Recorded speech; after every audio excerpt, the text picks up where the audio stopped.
आप देख रहे हैं खबर पहाड़। मैं हूं आपके साथ त्रिशला यादव। बड़ी खबर जोशीमठ से जुड़ी हुई सामने आ रही है। जोशीमठ में खतरे को देखते हुए जोशीमठ 3 जोन में बांटा गया है। सबसे खतरनाक घरों पर लाल निशान लगाया गया है। जोशीमठ में जमीन धंसने से 678 घरों में दरारें आई थी। डेंजर बफर और सेफ जोन में यानी कि 3 जोन में जोशीमठ को बांटा गया है। जोशीमठ शहर जोन के आधार पर मकानों की मार्किंग की गई है। डेंजर जोन वाले मकानों पर लाल निशान लगाए गए हैं। जो मकान रहने लायक नहीं है उन्हें गिराया जाएगा। सेंट्रल बिल्डिंग रिसर्च इंस्टीट्यूशन की निगरानी में काम। जो मकान रहने लायक नहीं उन्हें आज गिराया जाएगा। सेंट्रल बिल्डिंग रिसर्च इंस्टीट्यूशन की निगरानी में यह काम चलेगा। खतरे के निशान को देखते हुए जोशीमठ को 3 जोन में बांटा गया है। वही जोशीमठ के 81 परिवारों का विस्थापन, 81 परिवार अस्थायी रूप से विस्थापित किए जा चुके हैं। असुरक्षित भवनों को आज गिराया जाएगा। होटल मेलारीन माउंट व्यू को गिराया जाएगा। असुरक्षित होटल में एसडीआरएफ की टीम पहुंची। असुरक्षित होटल में एसडीआरएफ की टीम तैनात। सुरक्षित जो दोनों होटल है मेलारीन और माउंट व्यू इन, उन्हें आज गिराया जाएगा। ये दोनों जो होटल के बिल्डिंग है वो ऊपरी जो इनका टॉप है, टॉप पोर्शन है, वो आपस में सट गया था, जिसके चलते अब इन्हें हटाया जाएगा।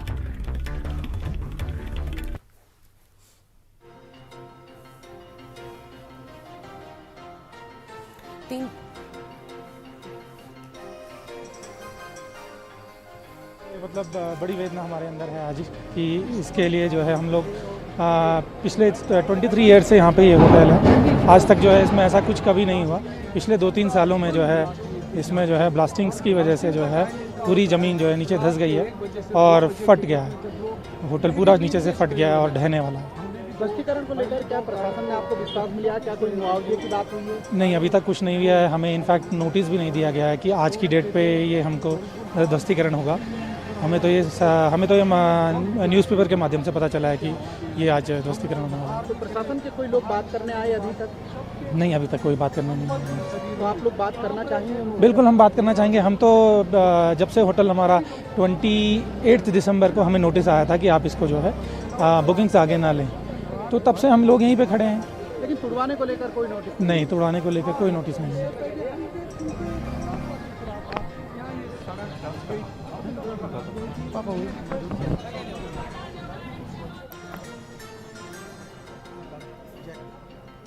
किस पर देखिए, अब जो जोशीमठ 3 जोन में बांटा गया है उसको अब गिराया जाएगा। हालांकि जो 81 परिवार है उनका विस्थापन अब हो चुका है। 81 परिवारों को विस्थापित किया जा चुका है सुरक्षित स्थान पर। अस्थायी रूप से उन्हें विस्थापित किया गया। सुरक्षित भवनों को आज गिराया जाएगा। होटल मेलारीन माउंट व्यू को गिराया जाएगा और साथ ही साथ लोगों के सपनों का आशियाना आज गिराया जाएगा। लोग जोशीमठ के लोगों की रोती बिलखती जो तस्वीरें हैं वो सामने आ रही है। अपना घर छोड़ने का जो दर्द है वो जोशीमठ के लोगों में देखा जा सकता है। असुरक्षित होटल में एसडीआरएफ की टीम पहुंच चुकी है। एसडीआरएफ की टीम पूरी तरह से तैनात है और जो 2 होटल हैं जिनका टॉप आपस में सट गया था, जिसे अब हटाया जाएगा। अब देखिए, अब सीधा जो डिमोलेशन है, जो ध्वस्तीकरण की कार्रवाई है वो शुरू हो चुकी है। सीधी तस्वीरें हम आपको दिखा रहे हैं जोशीमठ से कि किस प्रकार से लोगों के सपनों का आशियाना आज ध्वस्त किया जा रहा है। 3 जोन में पहले तो जोशीमठ को बांटा गया था। इन 3 जोनों में से जो सबसे डेंजर जोन है जिसपे लाल निशान लगाए गए थे उसे आज डिमोलिश कर दिया जाएगा। जो ध्वस्तीकरण की कार्रवाई है, डिमोलेशन जो है वो शुरू हो चुकी है जोशीमठ में। पूरी जो टीम है वहां पर इस वक्त मौजूद है। डिमोलेशन की कार्रवाई में डिमोलेशन कर रही है। उत्तराखंड का जोशीमठ में जो है वो जमीन में धंस रही है। सोमवार को केंद्र की एक टीम पहुंची और हालत का जायजा लिया। इस बीच आज एक्सपर्ट की ओर से असुरक्षित घोषित किए जाने के बाद होटल मेलारीन और होटल माउंट व्यू को गिराने का फैसला किया गया है। टीमें बुलडोजर लेकर मौके पर पहुंच गई हैं। इन्हें गिराने का काम central building research institute CBRI की निगरानी में होगा। वही एसडीआरएफ ने दोनों होटलों को गिराने का एक्शन प्लान भी बताया है। 2 होटल मेलारीन और होटल माउंट व्यू गिराए जाएंगे। एसडीआरएफ के कमांडेंट मणिकांत मिश्रा ने कहा कि आज टीम ने आज होटल मेलारीन गिराने का फैसला किया है। सबसे पहले ऊपरी हिस्सा गिराया जाएगा। दोनों होटल एक दूसरे के काफी करीब आ चुके हैं। ब्यूरो चीफ पंकज पवार हमारे साथ जुड़ चुके हैं। पंकज, देखिए, जो डिमोलेशन की कार्रवाई है, ध्वस्तीकरण की कार्रवाई है, वो शुरू हो चुकी है। किस प्रकार से सुरक्षित तरीके से डिमोलिश किया जाएगा दोनों होटलों को? जो सचिव हैं आपदा के, उनसे बात हुई है, क्योंकि उन्हीं के निर्देशन पे सारा काम होना है। उन्होंने साफ तौर पर कहा कि मैकेनिकल तरीके से, यानी जैसे हम कभी पुराने जमाने में क्या करते थे, गेंदी, फावड़ा और इन तमाम चीजों से, उससे ये पूरी तरीके से, तो बहुत उसमें समय तो लगेगा, लेकिन बहुत सुरक्षित तरीके से वो ये पूरे होटलों को तोड़ा जाएगा। दोनों तरफ जो है वो लेबर्स लगेंगी, दोनों मलारी इन होटल में भी और दूसरे वाले होटल में भी, और उसी तरीके से इसको तोड़ते हुए जाएंगे और नीचे तक इसको तोड़ा जाएगा। और सबसे बड़ी बात यह है कि दोनों के नीचे से, क्योंकि पूरे होटल का जो पार्किंग थी वो लगभग फट चुकी है वहां पे, यानी काफी बड़ी दरार वहां पर हो चुकी है, तो इसलिए बहुत डेंजरस है वहां पर अभी भी उसको बनाए रखना। तो इसलिए सरकार को ये फैसला लेना हुआ। होटल मालिक जरूर ये कह रहे हो कि उनको अभी कोई नोटिस नहीं मिला, लेकिन सरकार ने कल ही कह दिया था कि आज से ये जो होटल्स हैं इनको तोड़ने का सिलसिला शुरू होगा। अभी होटल्स को तोड़ने का, क्योंकि सबसे बड़ा टास्क ही उनको हटाने का, और सबसे डेंजरस ही वही है। सबसे बड़ी बात यह है कि क्योंकि जो विशेषज्ञों का भी कहना है कि जो निर्माण कार्य हो रहे हैं पहाड़ में या फिर जोशीमठ में, वो ज्यादातर ठोस सतह पे नहीं हुए हैं। ये होटल्स भी ठोस सतह पे नहीं हुए हैं, ये मिट्टी के ऊपर ही, जो कच्ची मिट्टी है उसी पर ही इनका निर्माण हुआ है। और आज की डेट में जब ये कहा जा रहा है कि वहां पे एनटीपीसी ने टनल में ब्लास्टिंग की है और ये तमाम चीजें हैं, ये 1976 से ही लगातार सॉइल कोरोजन हो रहा था वहां पे। ये तमाम चीजें कमेटियों ने रिपोर्ट जरूर दी थी, लेकिन कोई सुनने को तैयार नहीं, सरकारों ने इस पर ध्यान नहीं दिया। आज के हालात ये हैं कि आप जोशीमठ सिंकिंग हो रहा है या फिर भूदसाव की चपेट में है, तो इन तमाम चीजों को अब वो वाली कहावत याद आती है, पछताए होत क्या जब चिड़िया चुग गई खेत। तो कुछ वैसी स्थिति नजर आ रही है। तमाम लोगों को भी, जिन्होंने वहां पे 8-8 मंजिला मकान बनाया, अपनी गाड़ी कमाई लगाई है, लेकिन आज उनको बिल्कुल मायूस होना पड़ रहा है। ये चाहे तमाम जो फैसले सरकार के हैं, लेकिन सरकार के फैसले भी जनता के हित को लेकर हैं। तो इन तमाम चीजों को देखते हुए क्या कुछ आगे होता है ये देखना दिलचस्प होगा। लेकिन आज से वहां पर इन होटलों के तोड़ने का सिलसिला शुरू हो गया है। जैसे ही सिंकिंग की खबर सामने आई पंकज, उसके बाद से लगातार ही देखा जाए तो एक्टिव दिखाई दे रही है राज्य सरकार, केंद्र सरकार, पीएमओ भी। इस बीच जो स्वामी अभिमुक्तेश्वरानंद की याचिका पर आज सुनवाई हो रही है, जो उन्होंने याचिका दायर की थी कि 22 जनवरी से वो एक यज्ञ भी करने वाले हैं। क्या जोशीमठ से जुड़ा हुआ कोई यज्ञ जो स्वामी अभिमुक्तेश्वरानंद है वो करने वाले, उसकी याचिका दी थी?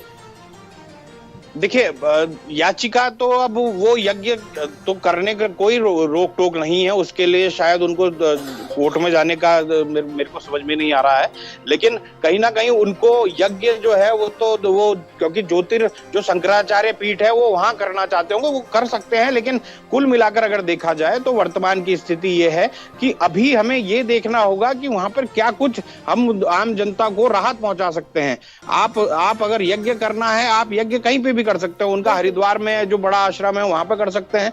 यज्ञ का ऐसा नहीं है कि आप वहीं करेंगे तो तब उसका फल मिलेगा। यज्ञ का तो वैसे भी जो हिंदी रीति रिवाज में कहा जाता है कि आप केवल अगर मन में भी अगर आप उसके मंत्रोच्चार करें तो उसका फल मिलता है। लेकिन तमाम चीजें हैं, अब वो वहां की जो जनता है, अब वो इन तमाम चीजों से ऊपर जाकर अब वहां की उनकी जो राहत मिलनी चाहिए, जो उनको मुआवजा मिलना चाहिए, जो उनकी तमाम कोशिशें हैं, जो सरकार की कोशिशें हैं कि उनको सही सलामत विस्थापित किया जाए, अब हमारा फोकस उन तरफ ज्यादा होना चाहिए। और सरकार ने भी जिस तरीके से साफ तौर पर कहा, आज एनडीएमए की टीम एक बार फिर इन तमाम जगहों पर जाएगी, क्योंकि कल जिस तरीके से मुख्यमंत्री ने उनको कुछ निर्देश दिए, इसके साथ साथ जो आपदा प्रबंधन विभाग के साथ उनकी बैठक हुई है, तो उनके साथ भी काफी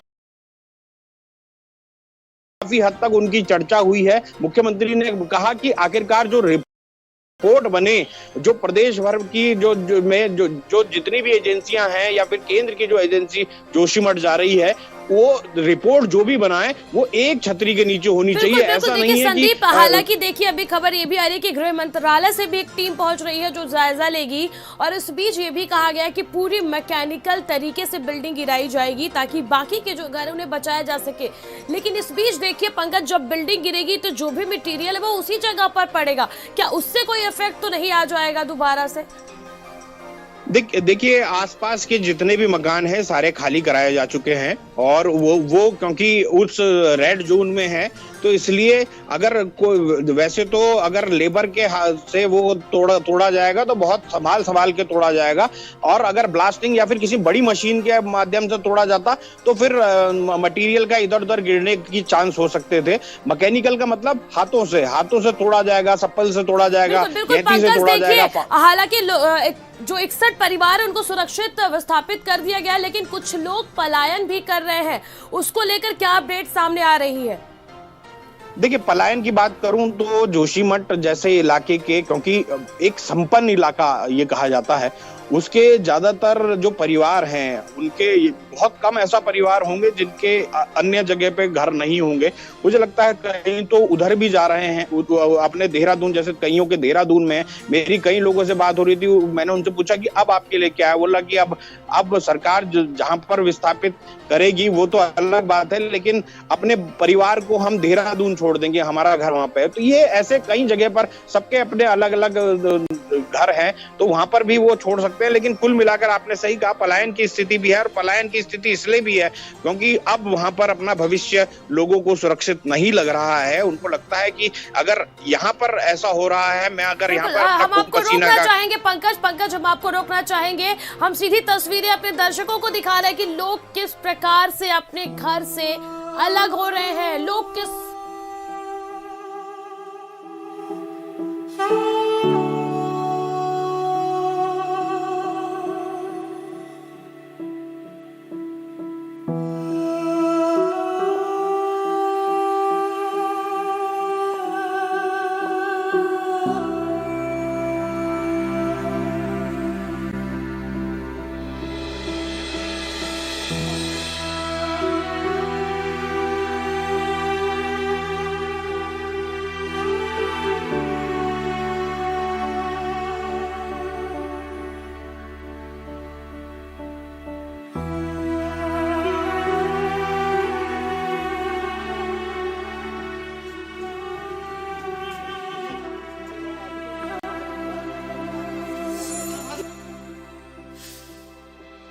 सर मुझे तो ये बहुत तकलीफ है, शासन प्रशासन, सेंट्रल गवर्नमेंट, स्टेट गवर्नमेंट से कम जनहित में अगर ये होटल तोड़ा जा रहा है, कोई बात नहीं, मैं शासन प्रशासन के साथ हूँ, जनहित में तोड़ा जाना चाहिए। जबकि मेरे होटल में तो आंशिक दरारें हैं, बिल्कुल होटल बिल्कुल सॉलिड है, लेकिन जहाँ जनता की बात है तो उसके लिए तोड़ लीजिए। कम से कम मुझे नोटिस दिया जाना चाहिए, मेरे आर्थिक मूल्यांकन कर दिया जाना चाहिए। और मुझे यहाँ काहे को रोक रहे हैं? मेरे परिवार को यहाँ मारने के लिए रोका जा रहा है कि हमको छोड़ दीजिए, हम चले जाते हैं अपना। तो ये मेरा आग्रह, मैं तो जनजाति का भी आदमी हूँ, मेरे तो देखिए जनजाति के आज प्रॉपर्टी पे छेड़खानी किया जा रहा है, लेकिन कोई बात नहीं, उसके बावजूद भी जनहित में मैं तैयार हूँ।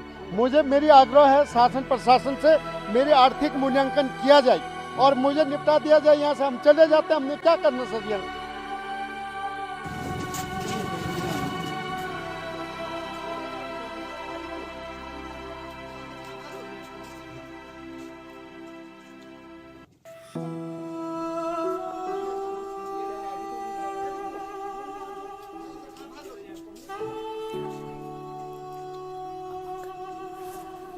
पंकज, देखिए जिस प्रकार से ये तस्वीर सामने आ रही है, लोग पलायन कर रहे हैं, अपना सामान लेकर के दूसरी जगह पर जा रहे हैं। साथ ही साथ एक जो अभी आपने देखा होटल ओनर की बड़ी ही भावुक सी बातें सामने आई। उन्होंने कहा कि जो मेरी आर्थिक चीज़ें हैं उसका मूल्यांकन तो कर देते, या मुझे मेरे परिवार के साथ क्या यहाँ मारने के लिए रोका गया है बता दे तो मैं अपने परिवार को यहाँ से लेकर के चला जाऊँगा। इस प्रकार की जो भावुक कर देने वाली बातें सामने आ रही है, कहीं ना कहीं ये पूरे देश का दिल दहला रही हैं। देखिए बिल्कुल, और उसने अपना होटल बनाया है, कोई गुनाह नहीं किया है जिसकी वजह से उसको इस तरीके से ट्रीट किया जा रहा है। ठीक है, वो अगर उसका होटल टूट रहा है, वो खुद कह रहा है जो होटल ओनर है कि भाई आप तोड़ लो, अगर आपको जनहित में लगता है उसे तोड़ लो, लेकिन उसका मूल्यांकन तो कर लिया जाए कि आखिरकार बाद में मुझे इतना मुआवजा मिल जाएगा। और मेरा, क्योंकि कोई भी अपना अगर कोई प्रतिष्ठान खड़ा करता है तो वो इसलिए खड़ा करता है ताकि उसको भविष्य के, उसके जो परिवार है, उसके जो सगे संबंधी हैं, उनका भविष्य सुरक्षित हो सके।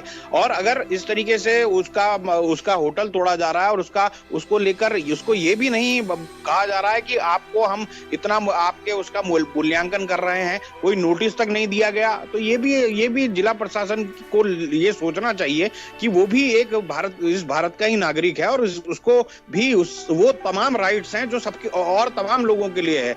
एक उसके केवल गुनाह ये नहीं है कि वो उसने 7 मंजिला बना लिया। उसने 7 मंजिला तब बनाया जब वहां के जो जिला प्रशासन है या फिर जो तमाम प्रशासन है उसको मंजूरी दी होगी। ऐसे ही कोई वहां पर इतनी बड़ी बिल्डिंग नहीं खड़ी कर सकता। और सबसे बड़ी बात यह है कि अगर आप तोड़ रहे हैं तो उसके लिए तमाम उसके जो मुआवजे हैं उसको लेकर भी उससे बात हो जानी चाहिए और उसकी ऐसा ना हो कि किसी को दुख देकर आप उसका निर्माण तोड़ रहे हैं, उसको भी संतुष्ट किया जाना चाहिए। मुझे लगता है उससे बात तक करने को जिला प्रशासन के अधिकारी तैयार नहीं है। बस अपना सबल और ये तमाम जो लेबर्स हैं उनको उन्होंने उसकी छत पर पहुंचा दिया है। अब धीरे धीरे उसको तो होटल को तोड़ दिया जाएगा, लेकिन उस आदमी के आंसू जो हैं वो साफ तौर पर दिखाई दे रहे हैं, उनके परिजन के आंसू, और साफ तौर पर कह रहा है कि मुझे छोड़ दीजिए, कि भाई उसको भी वहां पे रोका होगा कि किसी भी तरीके का नुकसान होगा तो तुम भरोगे। तो ये तमाम चीजें हैं, ये थोड़ी उन तमाम चीजों को भी देखना, मानवीय संवेदनाओं को भी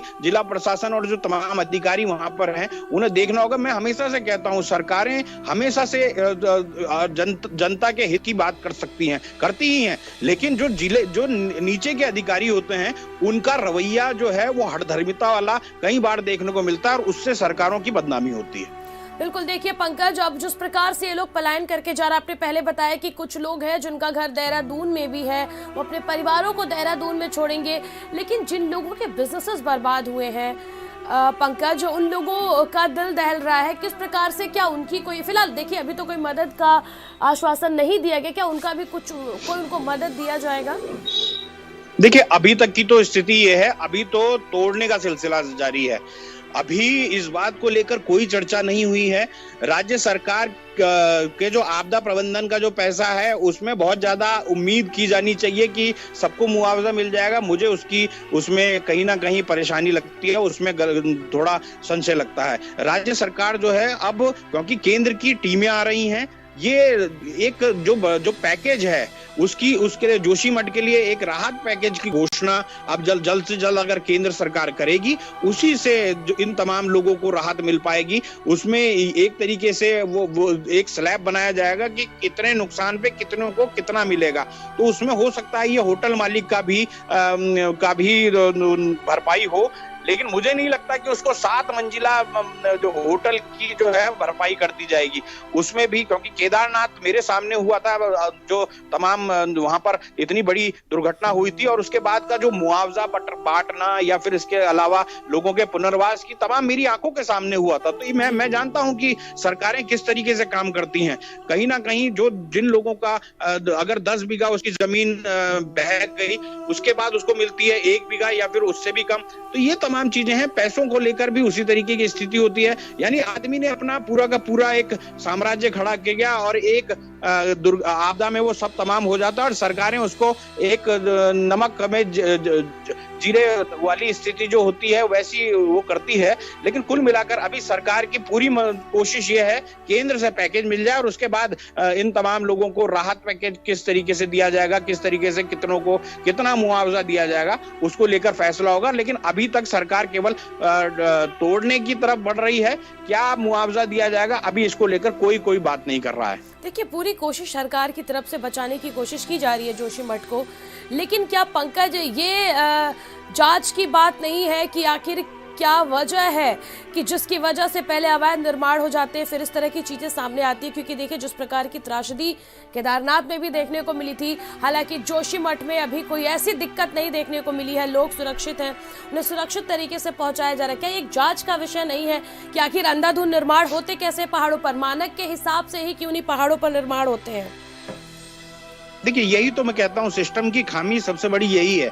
आपके जो कमेटियों के द्वारा जो रिपोर्ट दी गई, चाहे मिश्रा कमेटी है या फिर उसके बाद पहाड़ों को लेकर, भाई आप टीएसडीसी का जो टिहरी डैम है, उसके अलावा उसके आसपास के भी आप देखेंगे, वहां पर भी कई मकान जो हैं वो तो इन्हीं दरारों से जूझ रहे हैं। इसके अलावा जो रेल निर्माण हो रहा है, वो जिस जगह पे सुरंग खोद रहे हैं उसके ऊपर के जो मकान हैं वहां पे भी तो ऐसी दरारें हैं। तो ये केवल जोशीमठ की स्थिति है ऐसा नहीं है, यहाँ पर उत्तरकाशी में भी ऐसे ही भूधसाव हो रहे हैं। इसके अलावा टिहरी में भी ऐसी ही हो रहा है, कर्णप्रयाग में भी ऐसी ही हो रहा है, तो पिथौरागढ़ में भी ऐसी ही हो रहा है। तो ये कहीं ना कहीं पूरे पहाड़ भर की ऐसी कहानी है। लेकिन सबसे बड़ी बात यह है कि इस पे सिस्टम को जागना होगा, खुद सरकार को इस बात को लेकर प्लानिंग करनी होगी कि कितना निर्माण कार्य पहाड़ में होना चाहिए, कितना नहीं। इन तमाम चीजों को लेकर कड़े प्रतिबंध होने चाहिए, क्योंकि कितनी हाइट तक आप वहां पर निर्माण कार्य कर सकते हैं। हालांकि अब जो निर्माण कार्य हो गए वो हो चुके हैं, और जो क्योंकि गंगा में बहुत पानी बह चुका है, लेकिन अभी भी पहाड़ को बचाना है तो इन तमाम चीजों पर प्रतिबंध लगाना होगा। आप उसकी कैरिंग कैपेसिटी से ज्यादा उसके ऊपर बोझ नहीं डाल सकते हैं। और सबसे बड़ी बात यह है, ये हार्ड रॉक्स नहीं है, ये मिट्टी है। और पहाड़ के जो हैं, जितने पहाड़ हैं वो मिट्टी से बने हुए हैं, बहुत फ्रेजाइल हैं, बहुत कच्चे हैं, हार्ड रॉक नहीं है जिसके ऊपर आप 6-6 मंजिला निर्माण। और अगर मिट्टी के ऊपर दबाव पड़ेगा तो आप समझ सकते हैं, ऊपर पानी भी बरस रहा है, ऊपर से बर्फबारी भी हो रही है, रिसाव भी हो रहा है, और जब दबाव पड़ता है तो मिट्टी खिसकती ही है। वैसा ही जोशीमठ के साथ हो रहा है। बिल्कुल बिल्कुल, तमाम जानकारी के लिए आपका शुक्रिया पंकज।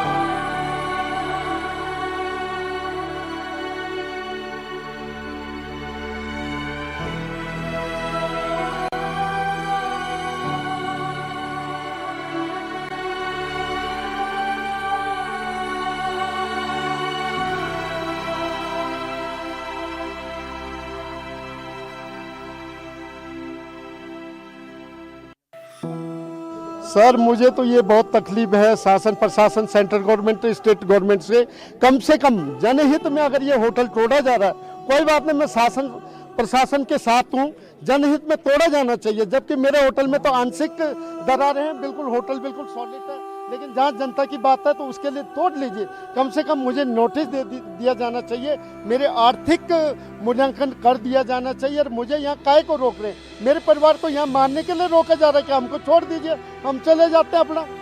तो ये मेरा आग्रह। मैं तो जनजाति का भी आदमी हूँ, मेरे तो देखिए जनजाति के आज प्रॉपर्टी पे छेड़खानी किया जा रहा है, लेकिन कोई बात नहीं, उसके बावजूद भी जनहित में मैं तैयार हूँ। मुझे मेरी आग्रह है शासन प्रशासन से, मेरे आर्थिक मूल्यांकन किया जाए और मुझे निपटा दिया जाए, यहाँ से हम चले जाते हैं। हमने क्या करना सर? यहाँ जमीन धंसने की जोशीमठ से सामने आई है। आप देख सकते हैं कि किस प्रकार से दरारें पड़ी हैं, बिल्डिंग्स आपस में